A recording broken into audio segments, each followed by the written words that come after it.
Eyes wide open. If you think Dogman is just a legend, keep watching.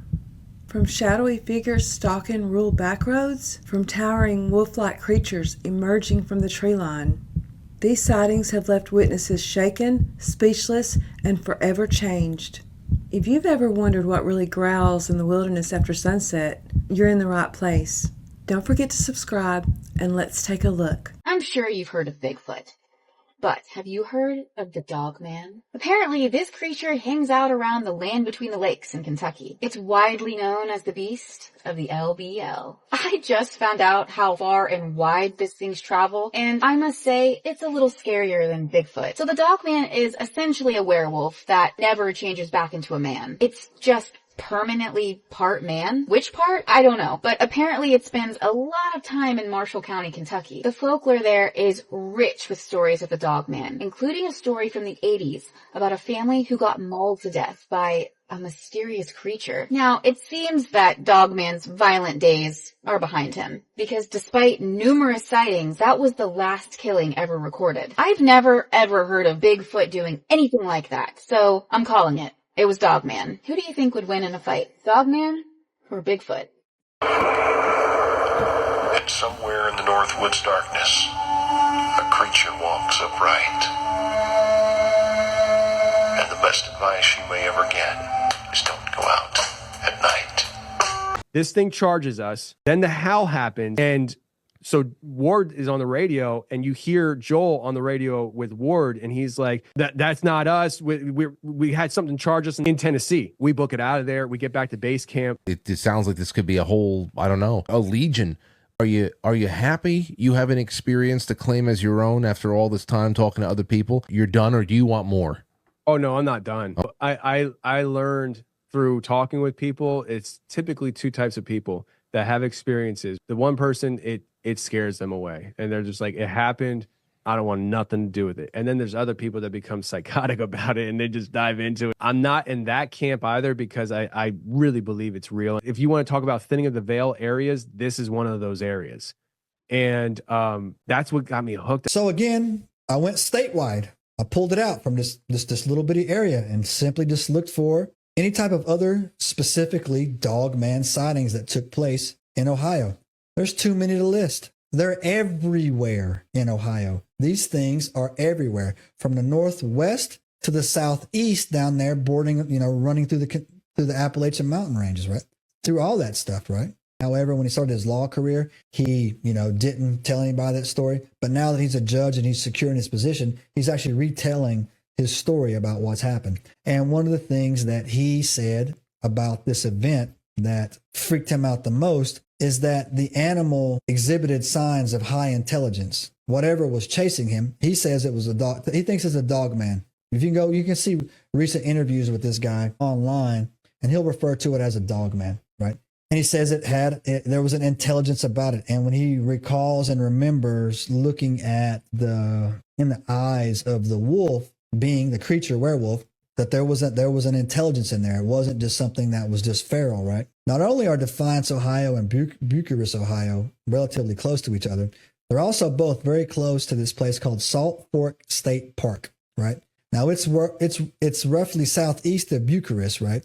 So it's not as close to Defiance, but it to this day has become one of the Ohio's best known cryptid, what they actually call a hot spot, where there are so many reports coming out of this Salt Fork State Park. Every time somebody goes in there, something weird or something strange happens, right? Now, they have reports from Dogman to Bigfoots to shadow people to just all kinds of just weirdness that goes on in there. Where I covered the Beast of Bray Road in Wisconsin, the same thing happened for them. The closest state park that they had to the Bray Road sounds exactly like this Salt Fork State Park. Bigfoots, Dogmen, shadow people, all kinds of just high strangeness going on. I saw the wolf head the size of my window, and he was trotting along next to me, and he was looking down inside of my cabin. I'm at 9 feet tall. And I was hearing a vocalization that wasn't natural. I got in the truck, started driving, and as I looked in my right side mirror, there was a wolf head. His yellow eyes were darting all over the place. I had a gun and I just pulled it and shot twice and went down. I knew it was dead, but I wanted to make sure. So I turned around. As I was coming back, I'm looking right where that werewolf was laying. It was gone now, and there was a Jeep parked, and there was a man and woman there, and they were just looking at me a little bewildered. I was detained. A couple of federal officials said, "You killed one of our assets, and this is how things are going to go down from this point on." They took my gun, and they shut my bank account off. They keep people quiet, and I'm just not going to stay quiet because too many people are getting killed by these things and don't even know they're out there because of the suppression from the government. One of the girls is like, "Man, what was that?" So I was Ubering one night, real late. It was kind of later.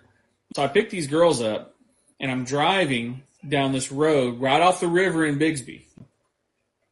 So then I go on down and I loop back around and I come up and these two girls are standing in the middle of the road. And so like they hurry up and get into the car. And like I can tell they're kind of like shook. Like they're shaking. So I'm driving and like I have the music on, but I'm nosy like this, guys. I'm sorry. But I'm listening to them talk. And one of the girls is like, "Man, what was that?" Another girl's like, "I have no idea. Like, I really have no idea." And like, it was so, like, she was like describing it, and it sounded like a dog man. Like, it was taller. It was really big. It was bigger than a wolf. She's like, it was so big, I didn't even realize like what it was. She's like, it was almost as big as the car. And I'm like, what? I'm like, in my head, I'm like, what? Like, this has to be a dog man. So she basically said that it had pointy ears and its butt was lower. Like the butt was not as high as the chest. And as I'm looking into where my bedroom was, it got dark, real dark in the bedroom. And in that darkness, I started seeing something move. And I sat there and stared at it for a while. And then it formed. And when I say it formed, I was 5 at the time. It was almost like it just came out of nowhere. And I saw, like in the door frame, first I saw a snout come out from the side. And as I'm watching this, it turned its head and it was now facing me. And what I was looking at was what I would call a dog. Now that I'm older, more wolf-like, huge. The head was massive. The ears were tall. They were pointy, black. But I remember seeing like a smoke gray color within the fur. I don't want to say like a mane, but you know how like a fluffy dog has a lot of hair right here, but there was some smoke color in it. Its teeth were almost looked too big for its mouth. It wasn't sneering or had a raised lip. It just looked like its teeth were too big for its mouth so you could see them all. And the thing that scared me the most were the eyes, because as it turned and looked at me, there were orange yellow eyes and they were huge and it made no sound and there was no body. It was a head, just the head of this big wolf dog looking creature. And it didn't float like how you would think a ghost would float, or it just stayed steady and streamlined and was moving towards me. It made it probably just past my door frame into the living room where I was. And my capacity for survival at 5 wasn't great.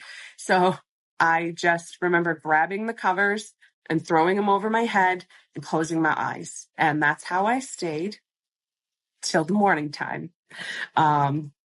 It never made a sound. I didn't hear it come near me. I didn't hear breathing. It just, I don't know what happened to it. We were going to try to also do some wolf hunting because he had a family friend that's a sheep herder still in the area. So I'm not going to use names because I haven't talked to any of them about this ever, about about telling our story. So, um, we loaded up his Jeep and we called it the War Wagon because it was a two-door Jeep with big old gnarly knobby tires on it, and we had no business taking that thing some of the places that we did.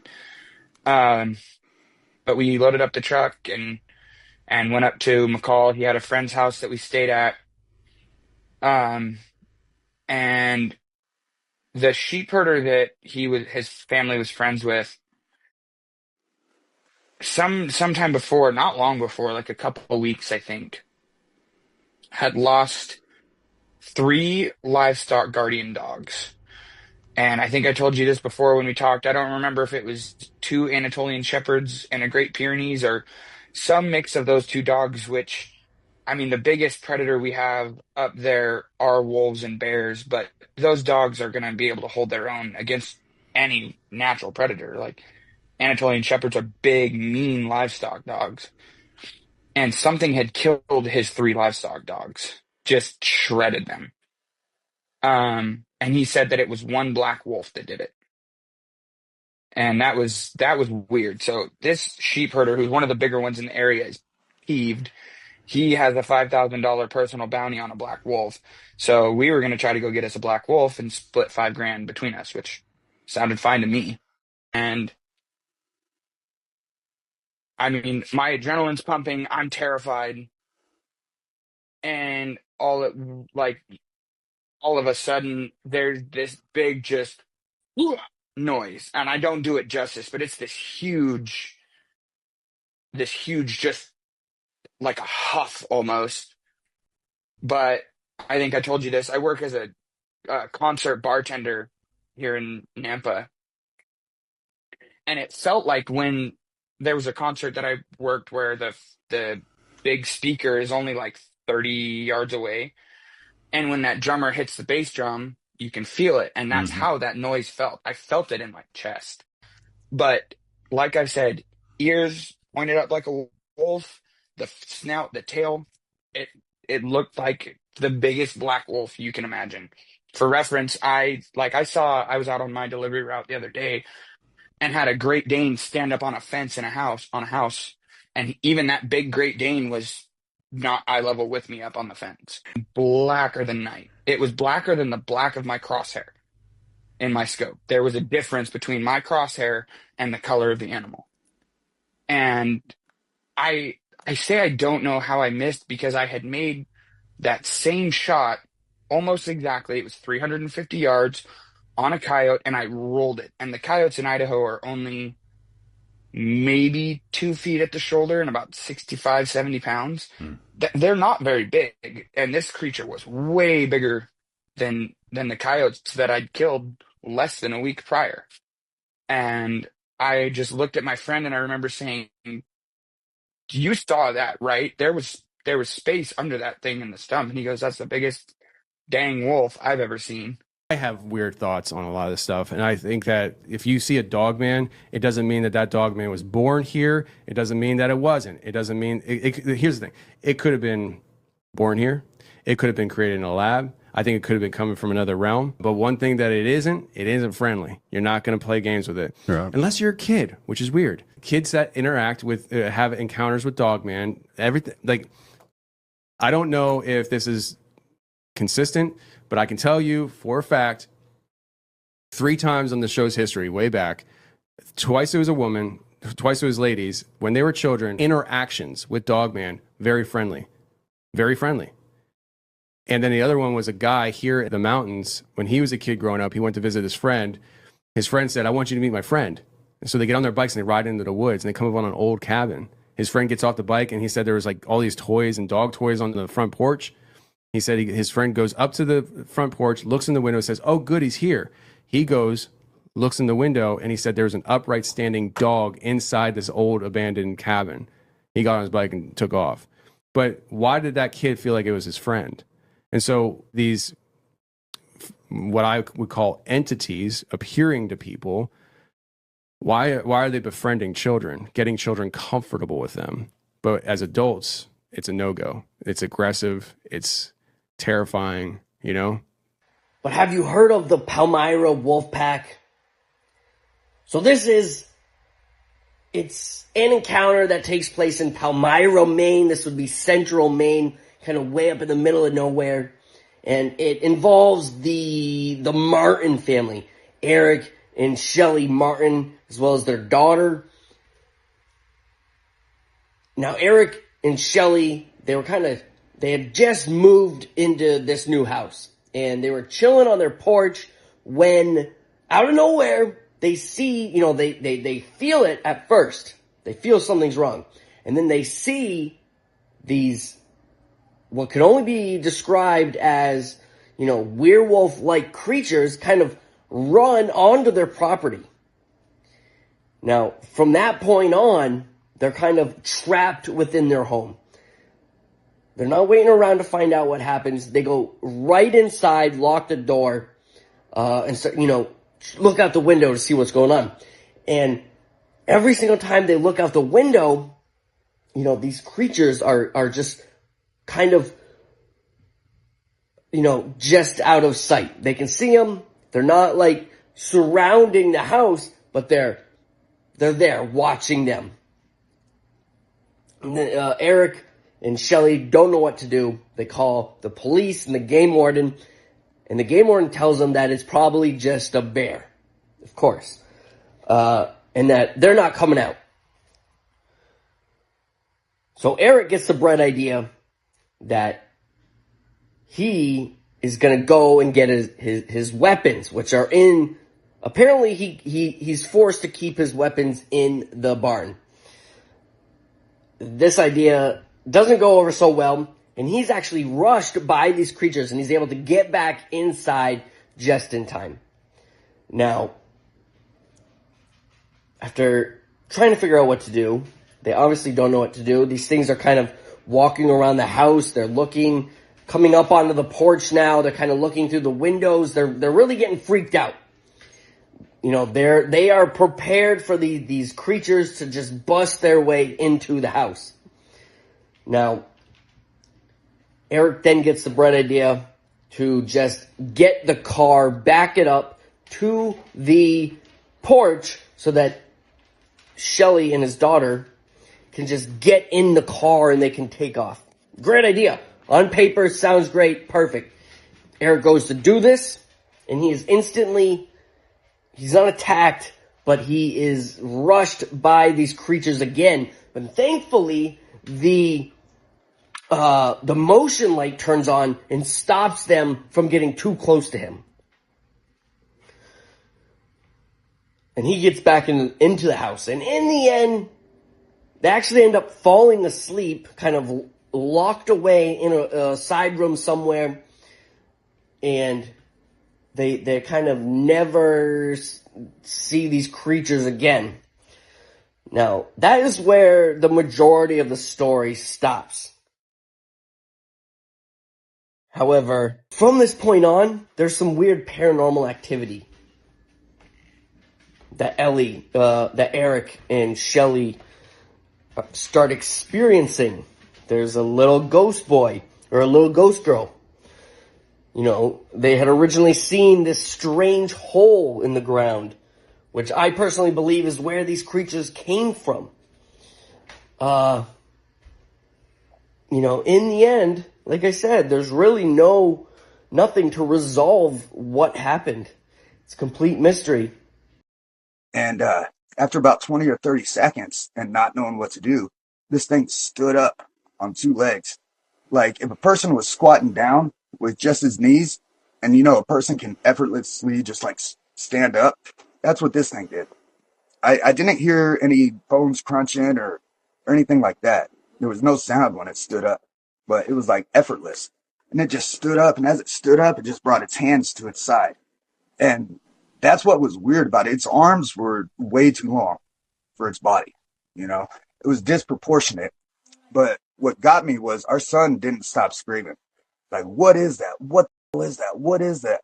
And my wife, she's always made fun of me for believing in Dogman. And I was always on the fence about it until this encounter. But she was like, are we really seeing this? What are we seeing? Is this real? She's like, what do we do? What do we do? And I'm a Marine Corps veteran, like in the infantry, and this is the first time I've ever been frozen in fear. When I was looking at that thing, like the last thing on my mind was to pull out my phone and take a picture, or something. But I was just trying to grab every little detail I could looking at it. But at the same time, I was trying to come up with an answer for my wife and son. Like, what do we do? What is it? Like, what do I tell them? And first time in my life, I've been frozen. I've done 2 deployments and I've always had an answer for what to do in hairy situations when things pop off. I always knew exactly what to do. And this was the first time in my life I was frozen and had no idea. If it wasn't for the amount of evil I felt coming off of this thing, it was like, it was like an aura that it had of just pure evil. And I've seen bears, I've seen coyotes. Coyotes attacked my dog when we used to walk by the river. I used to have to walk out for coyotes and take a little 22 with me. And, and I've seen wildlife. I know what wildlife is, but this thing was just emanating fear. It had an aura that just it hit you like an arrow and just paralyzed you. That's why I know it wasn't natural. Wow. It is the most frightening experience of my life. Before I had my encounter, Sasquatch I believed in, I still do, never seen one. Never had anything happen to me before this. And I heard about Dogman and I was always on the fence about it because I was like, there's no way something like that could exist. But then I would listen to story after story after story and the similarities. And I was like, everybody can't be making something up, It's like, I really hope I don't ever, and I kind of wanted to see one back then. And I really hope I never, ever see one again. It is the most frightening experience of my life.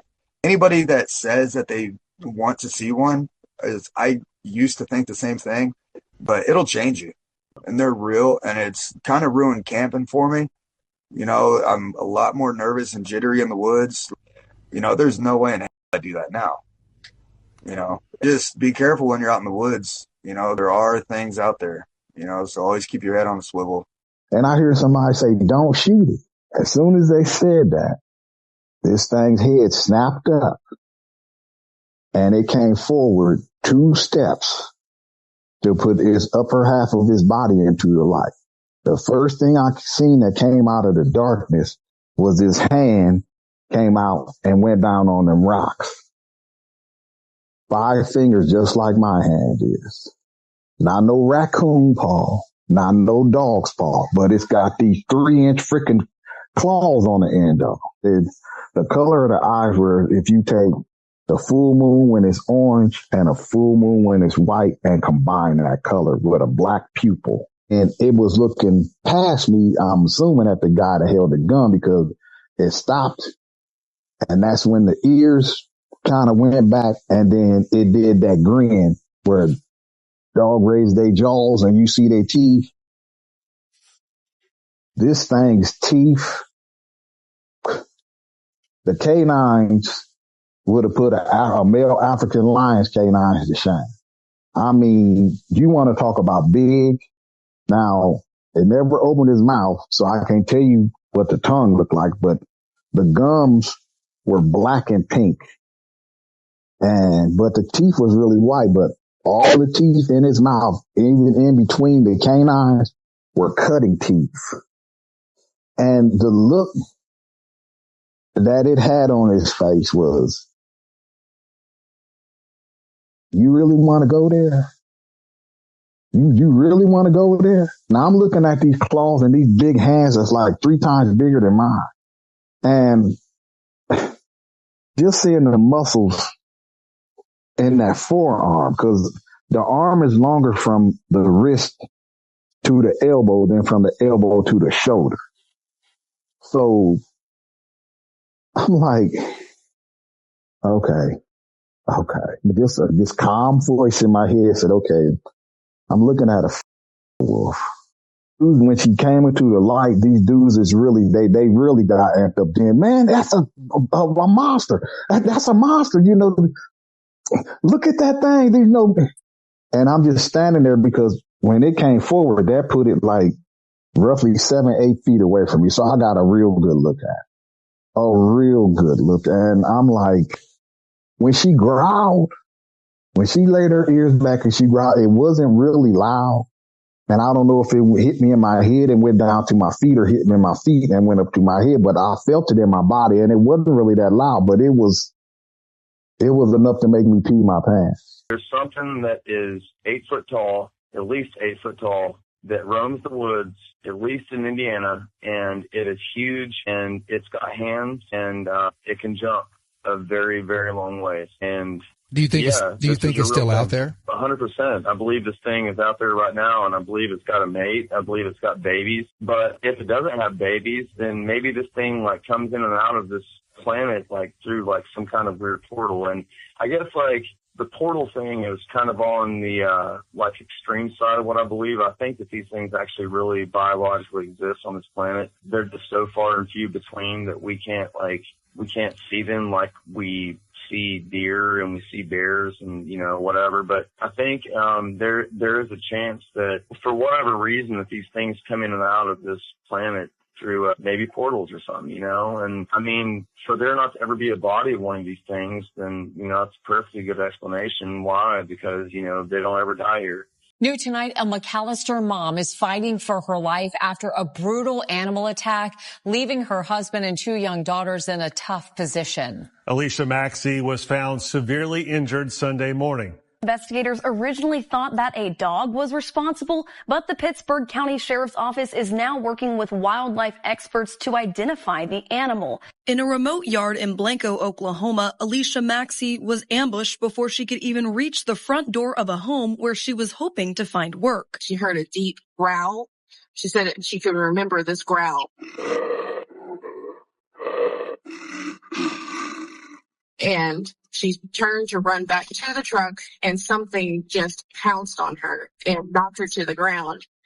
And she says it was dog-like, is what she described, but she didn't say it was certainly a dog. Alicia was airlifted to Ascension St. John in Tulsa with gruesome injuries to her face, arms, and legs. For her husband, Wallace, the first sight of his wife in the ICU was beyond anything he expected. Whenever I first walked in here, I wasn't expecting to see this. You know, I was thinking more of like a dog chewed up on her leg or bites on her arm or something. I wasn't expecting this. But when I first walked in and I seen her, I broke down and started crying. I'm in too much pain to say anything right now. While Alicia fights through her 4th surgery, Pittsburgh County Sheriff Frankie McClendon says the sheer scale of the attack has prompted a search for answers. 38 years, I've never been involved or seen anything to this extent as far as injuries caused by a wild animal. Our question now is what caused these injuries? We've got the Department of Wildlife. They have actually taken some of the evidence, some of the clothing that was ripped from her, and send it off to one of their labs to see what we can find out if there's any way to identify what type of animal. I've hunted the same stretch of hardwoods in the Upper Peninsula my whole life. 40 years of walking the same trails before first light, sitting in the same stands, and reading the same terrain. I know what belongs out there and what doesn't. What I saw in that ditch did not belong anywhere. It was the second week of November. The opening week of rifle season had been slow, so I was pushing back further than usual, working a ridge system about 3 miles from the nearest 2-track. First light was still 40 minutes out. I was moving by headlamp. There was a ditch that ran perpendicular to the trail, maybe 200 yards ahead of me. I'd crossed it 100 times. 4 feet wide, maybe 3 feet deep, and overgrown on both sides with tag alder. Something was crouched in it. I saw it in my headlamp beam from 200 yards and stopped walking immediately. My brain started racing the way it automatically does out there. Deer? Bear? Coyote? Nothing fit. The shape was wrong for all of them. It was dog-like from the back. Dark fur, heavy shoulders, the general outline of a large canine, but the size was wrong. Substantially wrong. Crouched in a 3-foot ditch, the shoulders were still visible above the rim. I stood completely still. It stood up. Not the way a bear stands. I've seen bears stand. I know what that looks like. This was fluid and immediate, like standing was its natural state. It went from crouched to fully upright in one motion. It kept going up until it was standing on two legs, at a height that I still can't reconcile with anything I know to exist in those woods. It turned its head in my direction. I turned off my headlamp. I stood in complete darkness for a very long time without moving. When I turned the light back on, the ditch was empty. The trail ahead was empty. The tag alder on both sides was undisturbed. I walked back to my truck in the dark without turning the headlamp back on. 3 miles by memory because I was not willing to light myself up out there again. I haven't been back to that ridge. I've hunted the Upper Peninsula my whole life. I'll hunt it again, just not that ridge, not before first light. Sometimes you see things out there, but can explain it away by the morning. This one hasn't gotten smaller with time. It's gotten bigger.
Y debe dar por aquí.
A viewer named Sebastian sent me this story, and after reading it, I honestly couldn't stop thinking about it. He swears that every word of this happened, and it was while he was working nights as a courier in rural Louisiana.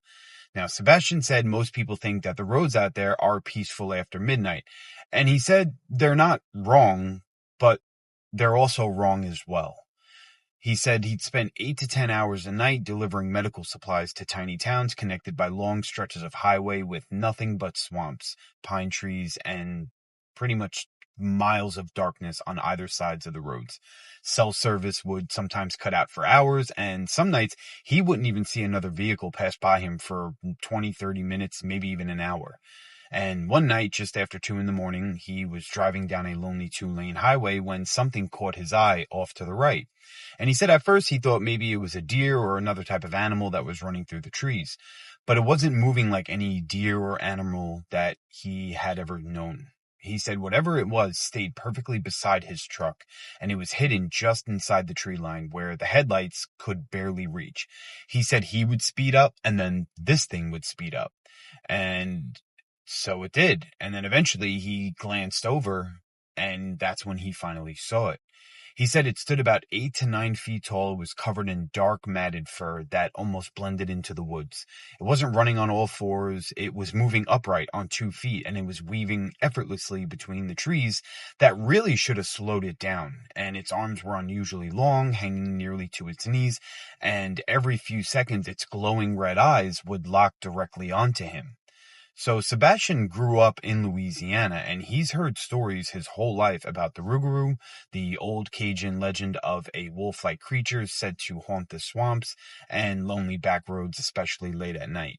And he always kind of laughed them off because he thought they were just bedtime stories to scare kids. He's a very skeptical person, doesn't believe in ghosts or anything like that. But that night changed everything. He was pushing his truck to nearly 60 miles an hour, and this creature never once fell behind him. For almost 2 miles, it matched his speed without ever leaving the trees. He said what terrified him most about it wasn't really how fast it was moving. He said it was how effortless it looked while moving at that speed, like it was nothing. And then without warning, it stopped, and Sebastian glanced into the side mirror, and he watched this towering figure stand perfectly still at the edge of the woods. And a second later, it threw its head back, and the scream that came out didn't sound like any wolf or animal that he'd ever heard before. It was a very deep, almost human-like, but guttural growl. Mind you, this all happened in the matter of seconds. And he said the sound was so unbelievably loud that it blasted straight through the closed windows of his truck, and it overpowered the country music station that was playing on his radio. And for a split second, when this happened, all that he could hear was static and that scream. And then, nothing. It was just silence after that. And when he looked back again, the creature was gone, back into the darkness. And Sebastian said he finished the rest of his route that night with every light inside of his truck on, and he never accepted another overnight route through that part of Louisiana ever again. And he ended his email with pretty much saying to me that he doesn't know exactly what chased him that night, but if the old stories about the Rougarou are true and they came from somewhere, he said he thinks he knows where. I got a crazy Dogman encounter for you. This one was sent to me from Kyle, and Kyle is 31 years old. He said, my sighting happened when I was 24 years old, and it was about 8 p.m. on a summer night driving back from my friend's house, heading home driving on M91. I turned left onto East Ellis Street when I saw what looked like a 9-foot Dogman werewolf creature standing on its hind legs, resting against the back of a stop sign. He said, I figured the signs on the roads were about 8 foot tall, so I'm assuming the creature was roughly 9 foot tall on its hind legs. It had yellow eyes and bright white teeth. Its mane was jet black. I stopped probably 15 feet in front of the sign, and I couldn't really make it out until I threw my high beams on, and that's when it crouched down on all fours and stared at me like it was looking into my soul. It looked towards the open field to the right of the road, probably 80 yards away. There's thick, heavy woods beyond the open field. The creature looked back at me in the car and then jumped from the sign 20 yards into the open field in a crouched position, and it leaped again another 20 yards. Then it leaped 60 yards, or basically out of sight. My whole encounter probably lasted 3 to 5 minutes. I've only told 3 people this event. In the 1970s, I think it was like 1974, 4 college students from Murray State University, which is where my kids go, decided to go camping in their Volkswagen like minibus van thing. So they're all sitting around the campfire, just having a good time, and one of them decides that he has to go use the bathroom in the woods. So he comes back, he's like freaking out, he's telling all of his friends like something. So the whole time he's like paranoid Pete, right? Like looking around, waiting for something to come out of the woods. So they're all making fun of him, they're sitting around, it starts to get darker and darker. Then they're like, wait a minute, what's that? Ooh, but scarier. It sounds like a wolf, but not like a normal wolf. So they're looking around for it, and then they can see like something like darting back and forth, and they'll hear the howl on one side and hear the howl on the other. So they're all starting to freak the hell out now, as they should be. So thank God they had the good sense to get in that VW minibus, get that out of there. So they jump in the bus, they take off going. And when I say bus, you know, like a 70s Volkswagen van thing. Correction, it's called a VW microbus, and it looks something like this. I don't know if this was the color, but now you know. So they're in the bus, they're heading down the road trying to get back to school, and they can feel something chasing after them. They see it in the rear view. They can feel like the road, I guess. I don't know. But anyway, something catches that bus from the back. So the driver puts the pedal to the metal, and they're able to get away from it, and they just keep on scooting all the way back to campus. But when they get to campus, they get out to look at the VW microbus, and there's 4 claw marks dragged down the back. Okay. It's described as being over 7 feet tall, the upper part of the body being human-like, resembling more of a human, the bottom part being more of a canine, like what I said. In January of 2022, around 2 or 3 in the morning, out on Wisconsin Point on Lake Superior, 2 friends were out driving, something they did often, just riding the back roads, talking, laughing. It was one of those crystal clear nights, and it just so happened that a full moon was lighting up the frozen bay side of the road like daylight. As they passed an old Chippewa burial ground, some movement caught their attention out on the ice. There was a large wolf running on all 4s, being chased by a pack of coyotes. But as the pack got closer, they just kept getting bigger. In fact, the coyotes weren't coyotes at all. It was a wolf pack. And whatever the wolves were chasing was massive. When the creature hit the road, it went from running on all 4s to upright like a man without breaking stride. It had dark black fur, long arms, the face of a wolf. He said it kind of resembled the Van Helsing werewolf in stature and head shape. They slammed on the brakes and stopped, both of them completely in shock from what they had just witnessed. He said he will never forget the glowing red eyes. They were like glowing balls of fire. It had the look of evil in its eyes. He could feel its gaze. It was as if the creature saw into his soul.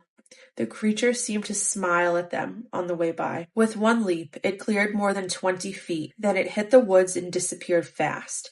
The wolves scattered to stay out of the headlights. When they checked the snow, they saw 2 sets of tracks. Wolf prints, exactly what you'd expect. And next to them, the tracks of the Dogman, shaped like the heel and ball of a man with raccoon-like toes.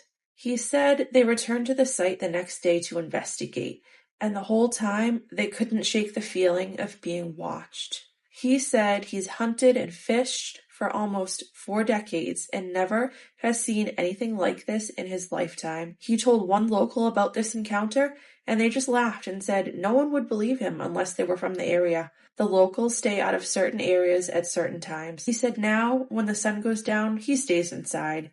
He said he's always known that there's more in this world that we're not able to understand.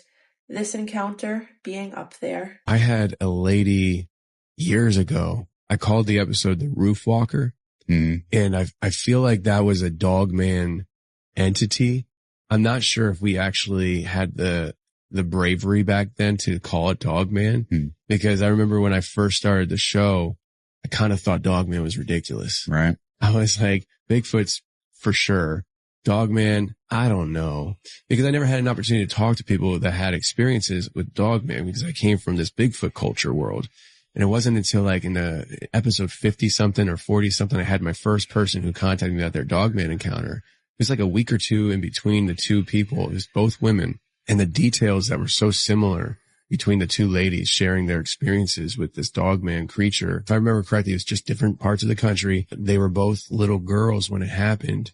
And the characteristics and the interaction was so similar that I started thinking, this is interesting. You know, maybe the whole idea of werewolves isn't so much just Hollywood, but comes from some kind of reality. I didn't really have a scope or parameters to put it in. I remember that's when I had my first opportunity to talk to somebody, wanted to like give detail. I was with a friend in a truck, and we were driving home on a wide mountain road in the western North Carolina Appalachians. There were no streetlights, and it was pitch dark. We noticed another truck heading towards us, suddenly swerving into our lane. My friend hit the brakes and laid on the horn, and the truck creeped back over. We were a bit shaken and slowly began moving forward. Then that we saw why the other truck had veered into our lane. There was a huge deer carcass in the road, and crashed over it was a gigantic animal. We drove very slowly. My friend put her on her brights. What looked like a gargantuan wolf was bent over the carcass, eating.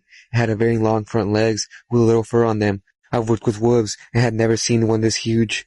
It suddenly looked up at our truck, and the headlights caught it fully. Black fur, muscular forearms, and golden orange eyes that looked eerily human. I remember we both made gasping noises.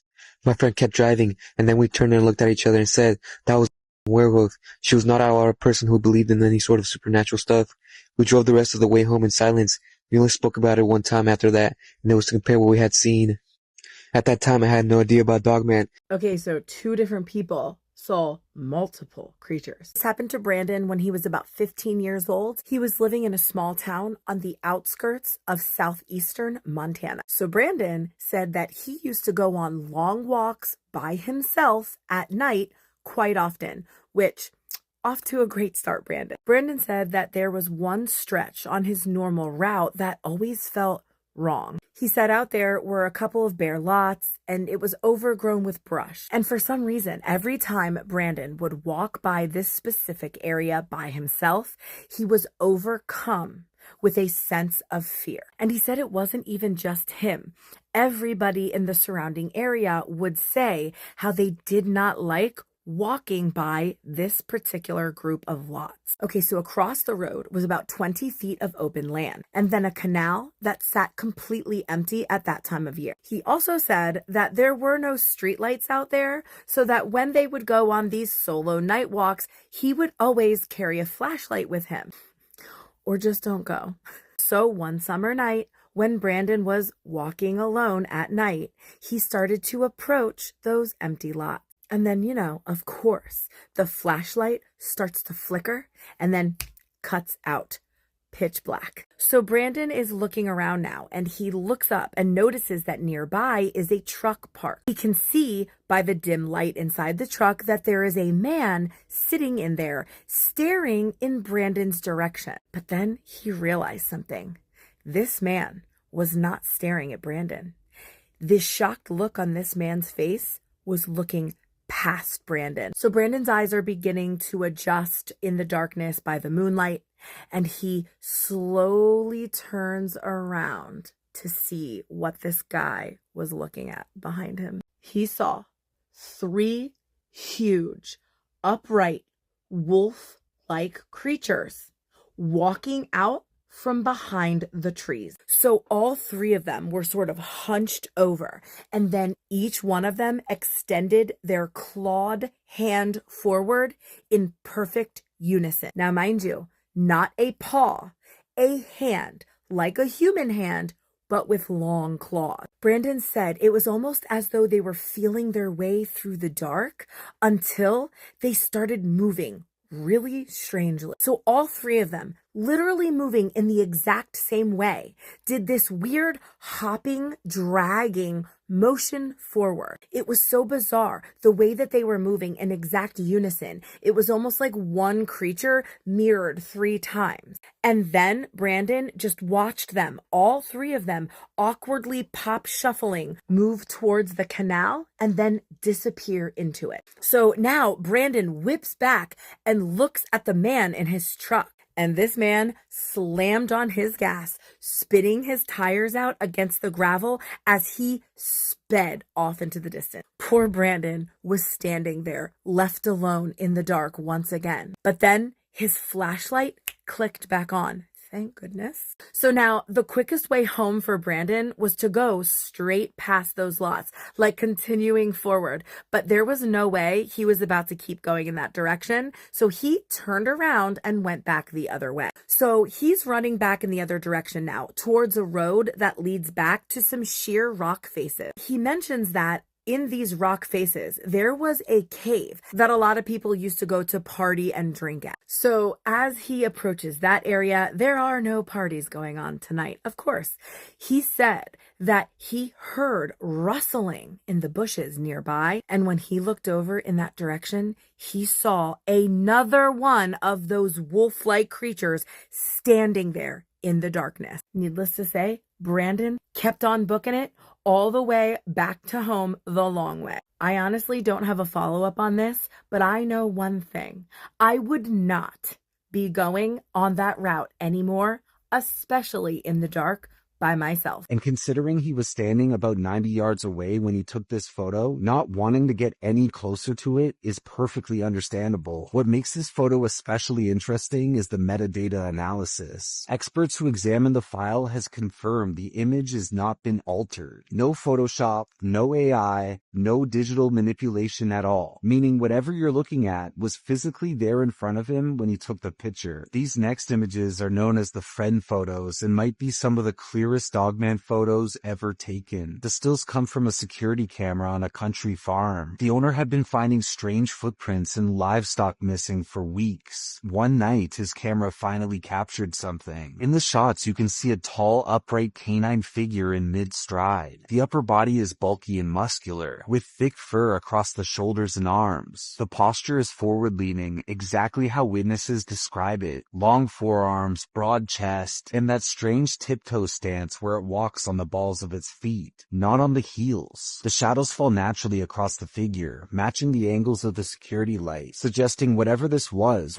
physically there. There's even visible muscle definition in part of the torso and arms, but the friend werewolf photos are still considered some of the best evidence of the Dogman on the entire internet. But Dogman photos are only part of the story. In many Dogman hotspots, strange supernatural phenomena also occur along with Dogman encounters. One of the strangest documented cases of some of these strange Dogman supernatural phenomena comes from a retired math and physics teacher named Lee. He owns a 40-acre hayfield right next to the famous Dogman hotspot Bray Road. He didn't think much of the local legend until he had locals tell him they saw the Dogman on his property. At first, Lee dismissed it, until animals on his property started turning up mutilated in ways predators don't do. Carcasses were found open cleanly from chin to belly, their organs removed in a single scoop sitting neatly 10 feet away. In some cases, their organs were completely missing. When he inspected the carcasses, he didn't find regular teeth marks everywhere, and there was no footprints of a predator anywhere in sight. So he set up trail cams to capture whatever it was mutilating his livestock. Over the next few years, his trail cams captured animals disappearing between frames, and strange lights and objects floating over his fields. He even recorded things that looked like small UFOs drifting over the tree line. But the most disturbing footage he captured involved a small deer he placed near the edge of his property line. In the exact same moments the deer vanished, the trail cam captured a thick mist rolling in out of nowhere. Frame after frame, the fog slowly moved on top of the deer until it was directly on top of it before finally drifting off into the forest again, leaving the deer totally missing after it left. The only evidence left behind were deep 5-toe canine prints, far heavier and wider than any normal dog. Between the red eyes he later saw staring at him from the field and the mountain of bizarre trail cam footage he collected over the years, Lee became convinced of one thing: something was moving across his land. And whatever it wasn't acting like a normal animal. Now these photos I showed you are disturbing enough on their own, but they're nothing compared to what people have captured on video. The surprising thing is that a lot of the video evidence is better than the photo evidence. These videos are way harder to explain than any of these photos.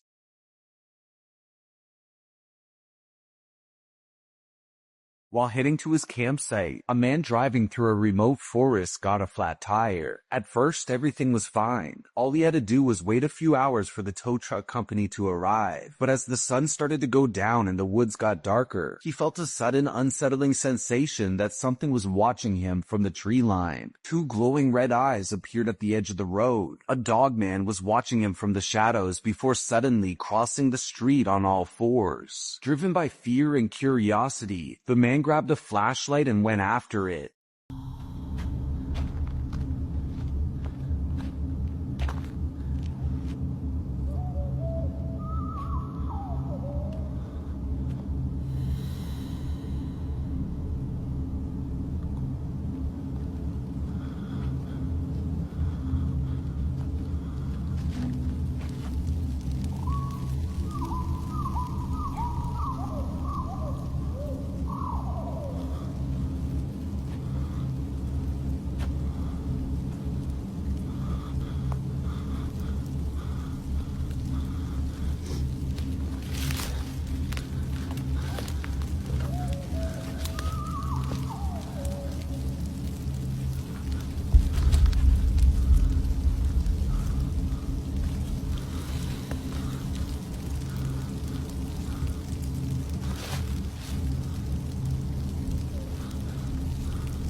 Walking through the trees, he caught sight of it again. The Dogman hiding behind a tree, its red eyes peeking out from the darkness. He slowly approached the exact tree it was peeking from, but when he reached it and looked behind it, the creature was gone. One of the most talked about Dogman videos is the Gable film, a strange grainy home video that was supposedly shot by a man in the late 1970s. His name was Mike Aguza, and he was there on vacation in northern Michigan. The footage starts completely normal, a family messing around, riding snowmobiles, doing typical weekend stuff. Then everything changes. In the final section of the film, the camera suddenly swings towards the tree line, catching a fast, muscular creature charging on all fours. You could see Mike panicking, the creature gaining on him before the film abruptly stops. Blurry or not, the movement of the creature in this film is extremely hard to explain. Whatever was coming at him wasn't human, and he was lucky he dropped the camera and got out alive. Two fishermen were by the water when they spotted a large, fur-covered creature crouched at the edge of the lake. The footage is rough, and at first glance it almost looks like a Bigfoot encounter, but listen carefully to their reaction. Okay, so it's something, a dog or what? Oh, la verga! They first mistake the creature for a dog before it stands up on two legs. What makes this clip stand out is the reaction itself. The way their voices instantly change the moment the creature rises up. They immediately call it a dog, right up until it stands. Whatever they were looking at, no normal dog lifts itself upright like that. The next video might be one of the most disturbing Dogman clips ever recorded. Someone visiting a graveyard late in the evening noticed a tall, thin creature crouched on top of a gravesite. Then they hit record. She's around. What is that? What are you doing?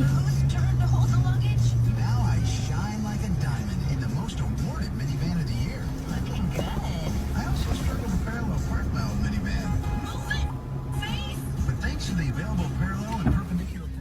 The footage is shaky and a bit blurry, but you can clearly see the creature's long, slender limbs digging into the soil like it was nothing, ripping through the dirt with unnatural speed and strength. The people filming didn't stick around very long. They panicked and drove off. But the next day, when they went back to the exact gravesite they saw the creature digging, what they found was horrifying. The entire grave had been dug open, and the body that was supposed to be inside it was gone. This next clip is one of the most convincing Dogman encounters ever recorded on camera. Filmed in Brazil in 2022 by researchers doing nighttime fieldwork. There isn't much backstory, but honestly, the footage speaks for itself. Using a high-powered flashlight, they capture a tall, bipedal creature standing just beyond the tree line, and the details are terrifying. You can clearly see its long pointed ears, the glowing eyes, and the way it crouches down low in a predatory, almost stealth-like movement. Its entire body is thick with fur and muscle, and the proportions are all wrong for a human. Too tall, too big,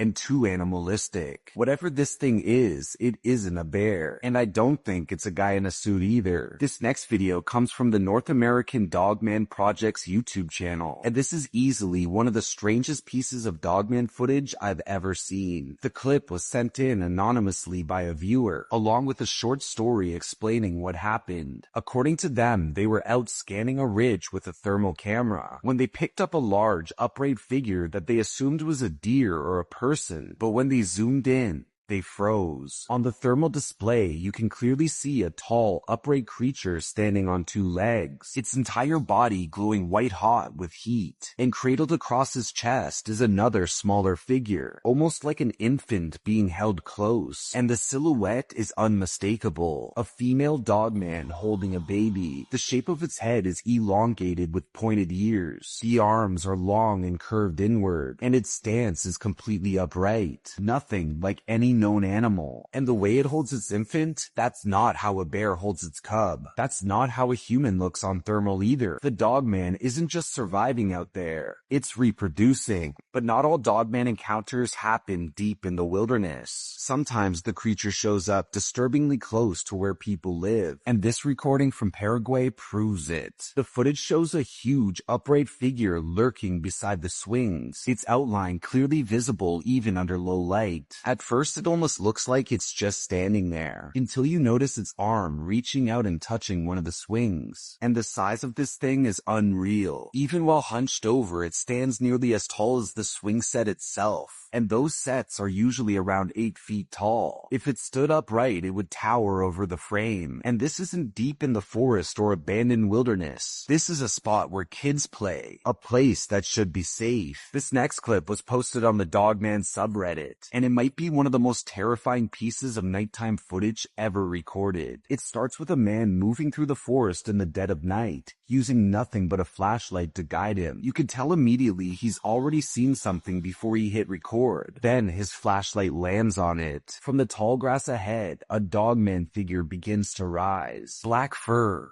glowing eyes, standing up slowly like it was waiting for him. He barely has time to process what he's looking at when another Dogman explodes out of the darkness on his right, charging in on all fours for an attack.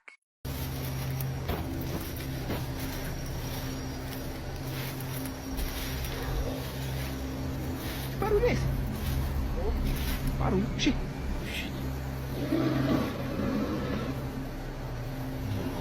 Do céu! Que é isso, velho? Que é isso, velho? Dogman don't always hunt alone. Sometimes they hunt in packs. This next video was captured live on a Facebook live stream. The man was casually filming out of his back window in Florida when his viewers suddenly watched something happen in real time that shocked them. As the camera pointed into his dark yard at night, a Dogman-like creature blasted across his yard in a split second. Fast, tall, and unmistakably on 2 legs. That's my backyard. Zoom it in a little.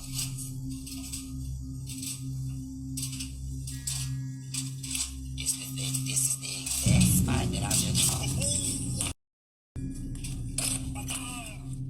What makes this even more disturbing is the photo the streamer posted afterwards. It showed a dark, humanoid figure lurking at the edge of his yard, as if whatever had just ran through it hadn't left at all, but was still out there, watching him, waiting to see if he would step outside. These next 2 clips are short, but both show something extremely disturbing. The Dogman stalking unsuspecting families out camping. The first video shows a family who had just arrived at their campsite. As the father talks to the camera, glowing eyes suddenly appear behind him, staring from deep inside the bushes. They notice it immediately, and the clip cuts off right away, which tells me they got in the car and got out fast. The second clip is similar. Another family had just pulled up to their campsite when their young son points at something in the distance. When they zoom in, they see what he's looking at. They spot a tall, wolf-headed creature standing upright in the tree line in front of them. The cameraman spends a few seconds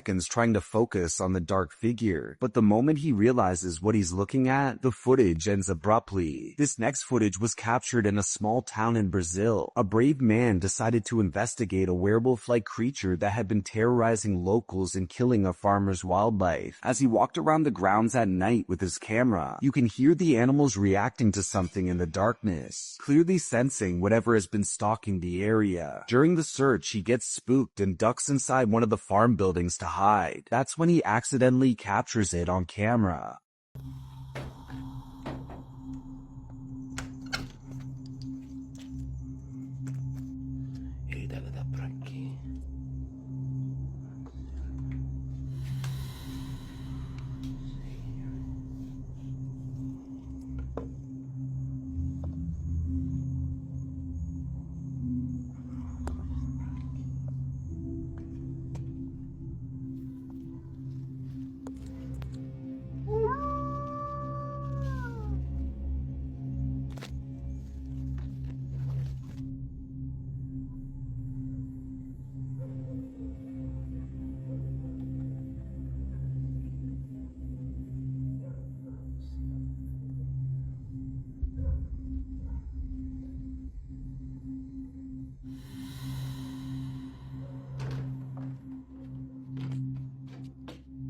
The footage cuts off shortly after the creature appears, and he's refused to return to the farm ever since. He says he's terrified that if he ever goes back, the creature will eat him instead of the livestock. And now for the final video. I found this on YouTube titled Shocking EVP and Demon Caught on Video, but I don't think this is a demon at all. I think this might be a Dogman. Whatever it is, it's captured on camera peering into what looks like someone's living room window. It's pressed right up against the glass in the middle of the night, revealing nothing but a pitch black silhouette and a pair of glowing eyes staring inside. The reason I believe this is actually a Dogman is simple. These kinds of glowing eyes are extremely common in Dogman sightings, and the silhouette in the window has what looks like pointed shapes rising from the top of its head, almost like tall dog ears, though it's hard to see clearly. After staring through the window long enough to notice it's being recorded, the figure suddenly slips out of view, and just when you think the video is over, it ends with a terrifying knock at the door. I was gonna end the video off with all the different possibilities and theories about what this Dogman actually is. Mistaken identity, government experiments mixing humans with dogs, ancient species thought to be extinct. So we are out in an area where there's been Bigfoot and Dogman sightings. And I've already heard something moving around out here. It's off to my right.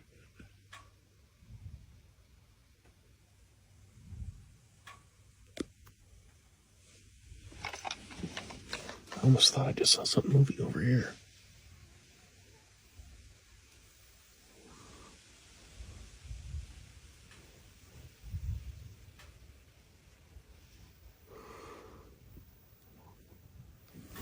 Did you just hear that? Hey, listen. It's in the trees. It's in the trees. And it's coming your direction. What? So, get that camera ready. Be ready, man, because it's coming that way. All right, that camera's set up already. Get a shot at it. Camera's all set up. Initiating doghouse protocol. There's no going back now.